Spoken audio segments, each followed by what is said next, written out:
Stanton, would you like to save some time for rebuttal? Yes, I would. If I may, I'd like to save 2 minutes. 2 minutes? Perfect. Thank you.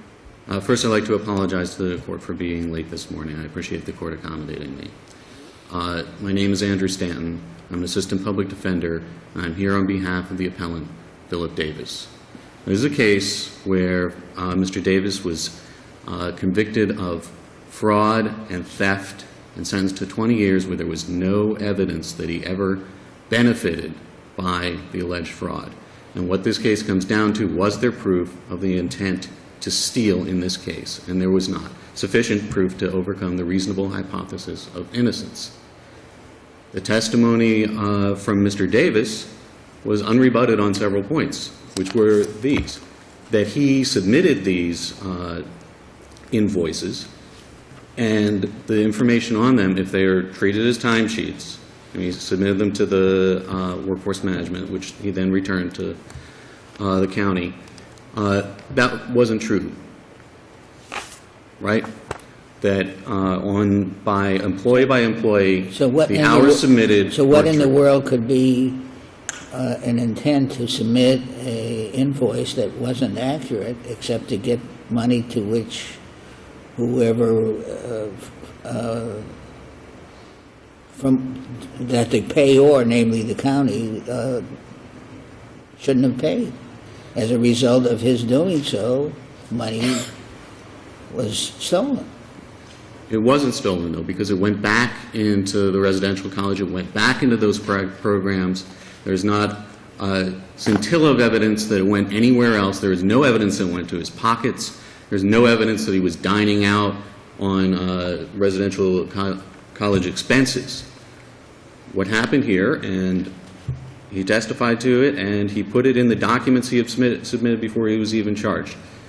He took the approach that he wanted to take every penny that he was entitled to, that a residential college was entitled to under these grants, and put it into the programs for which it was granted. And as he said, he took that money, and then he paid not the one employee for the all those hours, because that employee didn't work all those hours. He paid a number of employees for the same work. So who would be liable for the theft? The college? There was no theft. Well, where did the $72,000 go? Who was liable for the fact that the county paid money that they shouldn't have paid? If it went to the county, isn't this like saying, I took money from the county and I gave it to my mother? No, because it didn't give it to his mother. He gave it to the program. Isn't it like Green? I know that he didn't do it from his mother, Mr. Stanton. I know that. Is it a defense to a theft case that you give it to a good recipient? It is if you do what you were supposed to do with it. He did not just give it to a He was not supposed to get it. He put it into the He programs. was not supposed to get it in the first place. He was, under the grant, supposed to get it. He was not supposed to get it for services which were not rendered. And there is no proof that those services weren't rendered. Okay, The evidence Counsel, shows. first of all, thank you for your scrupulous accuracy in your brief. But my understanding is in your brief you indicated that, for example, for James LeConte in August of 2002, Mr. Davis's enterprises billed $20 per hour when they were actually paying Mr. LeConte $8 an hour. And for that month, they billed 181 hours for Mr. LeConte's services when apparently he only worked 62 hours. That's right. So, I mean, is that a sufficient basis for theft? Not when the evidence supports the fact that actually that money went back into the What program case- itself, what and that when case- it went to... What case do you cite in support of the fact that giving it to a good person or is a defense to a theft? I won't contend that he just gave it to a good person. He You don't gave have it to to the purpose for the You don't grant. have to do the characterization that I did. What cases Okay. like this? I would say Green is an obvious example. This case, the Second District Court of Appeals case from 2012, where it was established and admitted that the defendant made fraudulent representations in obtaining the mortgage. He lied about the availability of the income, but he intended to and did use the money the way he said he would. He paid for the house and then he paid back the mortgage. Mr. Davis said that he was going to take this money and do the work contracted for in the grant, and there's not a scintilla of evidence to show that he didn't. In fact, the evidence that was introduced showed that these programs happened. Do you have any other points that you would like to raise? Well, I'd like to answer some of the other questions I think some of the other judges may have on this issue. Of course. I heard Judge Lagoa ask, well, he got, I think, $72,000 out of this. And in my brief, I run through the numbers that the state presented, and I think it's lower than that. But here's an interesting thing. When Ferris testified that $72,000 was the amount he made, if you look at the 2000 grant and the budget, it budgets for 20% of the director, Philip Davis, at $14,000-something. If you multiply that out, 20% to 100%, you get $72,000. He was paid what he told them he would be paid. And in addition, I don't think he was even paid that much. The numbers don't bear out that he was paid that much. And But he was isn't being it paid true on that multiple the sources. contract with the county didn't say, here's a blanket grant, go do good works with it? I think the contract with and correct me, the contract with the county said, here's a maximum amount that you, in effect, can bill against based upon actual hours worked and actual hourly fees paid to workers. Yes. And that's where we run into problem where invoices submitted didn't reflect actual hours worked. They didn't reflect actual payment to workers. I'm not denying that. There's no So you doubt. say he delivered the services, but actually those services weren't being delivered. They were, just not on the hours and by the names Well, of the like people for who did it. Mr. LeConte, he was supposedly doing 181 hours of good work at a skill level for $20 an hour, but actually we learned he only did 62 hours of good work at a skill level of $8 an hour. So, Yes. I mean, the good thing wasn't really happening. And I understand your argument, I guess, is that, well, the difference was being used for overhead. For overhead and other employees. The state never explains why all these other employees, I forget the exact number I had, was it 19? But could the jury, were- could the jury say, okay, that's one story, that the money was being given for unbilled employees, but couldn't the jury also say, you know what, we're finding that it wasn't being given for other employees? Because if it had been given for other employees, there would be invoices reflecting that. Well, first of all, there were copies of checks to these other employees in the record introduced by the state. But the question here is not could a jury potentially draw an inference. The question is whether or not the jury should have even had the opportunity to decide that where the state's evidence was consistent with our theory of innocence, which in fact was supported by the record. And the question also is whether your theory of innocence is a cognizable theory of innocence. Indeed, and I'm pointing out that under the cases that are cited in my brief, including Green and Eisenhower, the fact that the taking, whether or not it was consistent with the contract, the fact that the taking was with the intent not to steal, but to use it consistent with the grant purposes. But it was intent to deprive the other of the right to the property. Isn't that what theft is? Yes, but it has to be an intent. It's not an intent to use it for a bad purpose.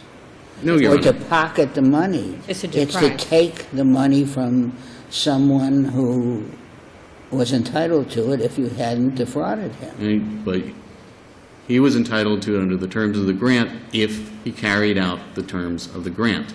And you can look at Green, I'd The explain, terms you of look the at grant are Eisenhower. that he billed for services actually rendered at the rate to which for which they were paid. And there's nothing to dispute. Okay, well, we're His testimony we're going that he around did pay and them. around, are we not? I'd add that in the case of Eisenhower, there someone had his own college, and he obtained money for the purpose of doing scholarships, and he took that money, and he bolstered up his college, and he made sure he paid himself. Nevertheless, his intent when he took that money was to do the scholarships, and the reasonable hypothesis of innocence had not been rebutted. Mr. Stanton, you've gone into your rebuttal time, but I'll let you have an additional minute or Thank two you. for rebuttal. Thank you very much for your argument.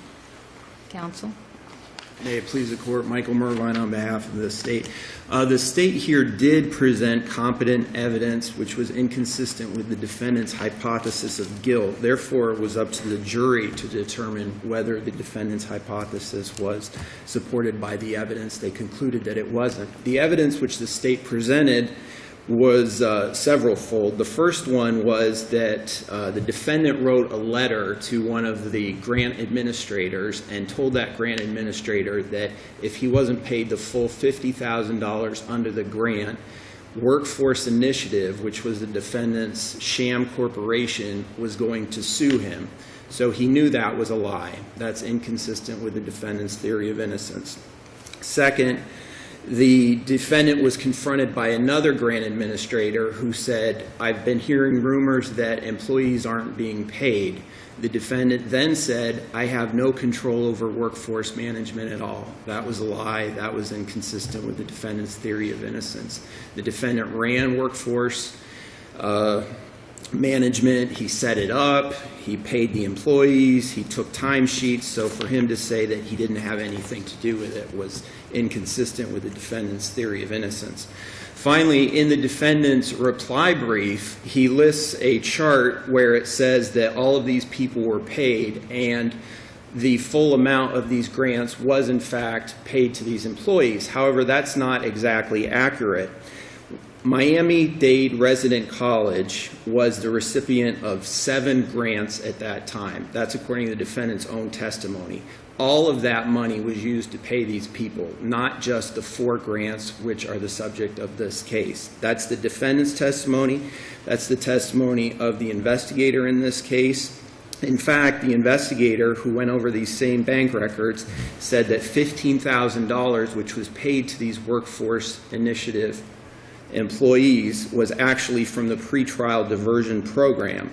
And then the defendant further testified that he wasn't sure of the source of the payments to the employees because he had several grants going into this Workforce Initiative bank account. So he didn't know whether it was from DHS, he didn't know if it was from the Housing Authority, he didn't know if it was from DJJ grants. So basically the defendant treated this as a giant slush fund.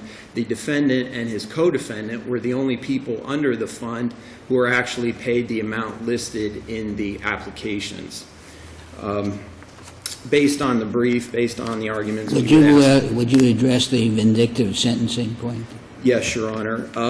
The trial court did participate in the pretrial plea negotiations. She did offer the defendant the bottom of the guidelines, which was 4 years.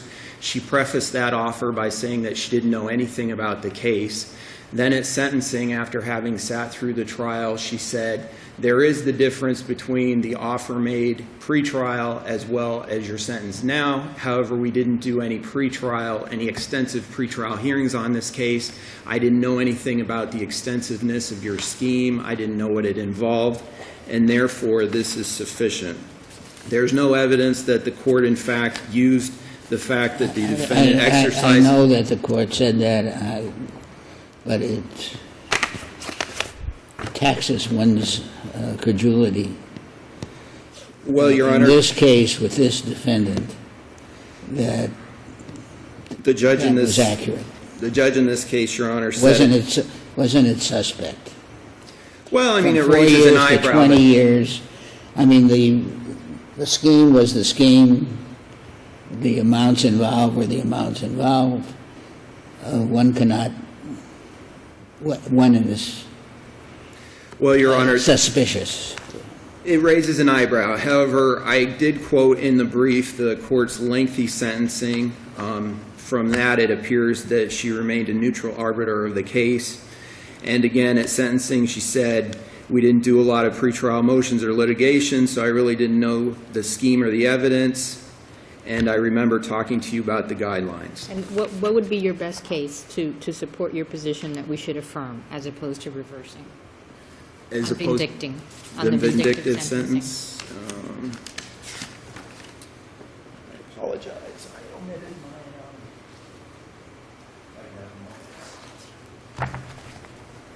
The best case, Your Honor, would just be the general cases which set forth the 5-point test to determine whether... Do you have a case in which there's a 5-time, in which she participated in the sentence, in the offer, which Yes, Your Honor. you're not supposed to do, really, and it is followed by a 5-time increase in the sentence? I can do you even better. What? I can do you better, 30 times. And that was out of this court, Bell v. State. It's a 3rd DCA, 2003. That was a 365-day plea, right? It was a year? 364 offer turned into 30 years imprisonment, and this court upheld that. And Schwartz was on the panel, right? and so, again, based on everything, I would ask you to affirm the judgment. That case involved what? That case, the defendant was charged with attempting to kidnap someone. The state had offered something. The defendant rejected the state's offer. The trial then counter-offered a plea deal which reduced the 364-day sentence even further. The defendant also rejected the trial court's offer. The defendant went to trial. The jury found him guilty. The trial court sentenced him to 30 years. This court held that although the trial court participated in plea negotiations and imposed a significantly higher sentence, the defendant failed to establish vindictiveness, which is one of the tests.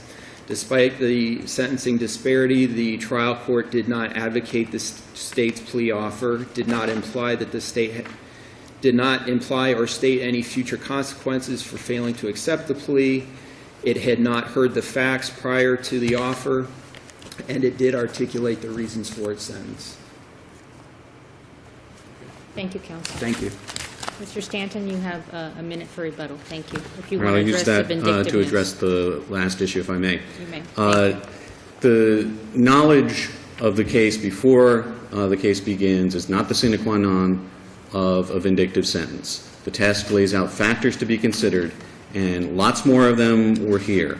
And this wasn't just a case where, as we described Bell, the judge said, well, you know, the state's got a pretty good offer for you. This is a case where the state said the offer is an open plea. And the judge said, well, would your client be interested in a plea? Defense counsel, I don't think so. He does not want any jail pleas. Well, I tell you what, will you take 4? The judge didn't just participate. The judge, unbidden, made an offer in violation of Warner. Well, but in Bell, the state is correct that when, in Judge Cope's opinion, that the argument made was the great disparity in the sentence, in the plea offer, which was the difference of basically a year versus 20-year sentence, which was imposed, and that was the issue that was addressed in Bell by Judge Cope, which is that was not vindictive. Well, the mere disparity is not enough. No, Of you course, have to we look know at the that. totality We all know that. of these The question circumstances. is, one of the factors is the extent of the participation of the trial judge in making the offer. In this case, she was the sole participant. She's the one who made the offer. There was nobody else making an offer, and she was more than that. She was told, don't make an offer of jail time because my client won't be interested. She nevertheless swears him in and says, so you want If this? she didn't know enough about the case, she shouldn't have made an offer. Well, it would be strange that she would, and what she did know was the amount that was involved and the allegations of how he did it, that he overbilled for employee time and got this money out. In fact, there were more counts in front of the court at that time. I'm over my rebuttal, so thank you very much. Thank you, Mr. Sandin.